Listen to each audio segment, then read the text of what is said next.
අන්තර්ජාලය ඔස්සේ මූල්‍ය වංචා සිදු කිරීම සම්බන්ධයෙන් අත්අඩංගුවට ගෙන ආගමන විගමන දෙපාර්තමේන්තුවේ රඳවා සිටි චීන ජාතිකයන් 125 දෙනෙකු පිටුවහල් කර තිබෙනවා.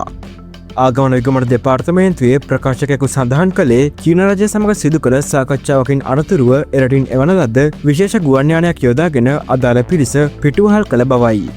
පසුගේ 17 වනදා අනුරාධපුර ප්‍රදේශයේ ලැබුම්හල් කිහිපයක රැඳී සිටිමින් අන්තර්ජාලය ඔස්සේ මූල්‍ය වංචා සිදු කරමින් සිටියදී අදාළ චීන ජාතිකයන් ඇතුළු විදේශකයින් පිරිසක් යුද හමුදා බුද්ධ්‍යංශ සහ ආගමන විගමන දෙපාර්තමේන්තුව මගින් අත්අඩංගුවට ගෙන තිබුණා.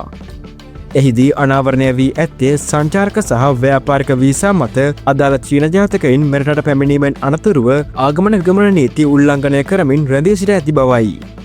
අනතුරුව ඔවුන් ආගමන විගමන දෙපාර්තමේන්තුවේ වැඩසටහන රැඳවුම් මධ්‍යස්ථානයේ රඳවා සිටි අතර චීන රජය සමග සාකච්ඡා කිරීමෙන් පසුව ඔවුන් පිටුවහල් කිරීමට තීරණය කර තිබෙනවා. ඒ සඳහා චීන ආගමන විගමන දෙපාර්තමේන්තුවේ නිලධාරී කණ්ඩායමක් සහ වෛද්‍යවරයෙකු විශේෂ ගුවන් යානයකින් මෙරටට පැමිණ ඇති බවට වාර්තා වනවා.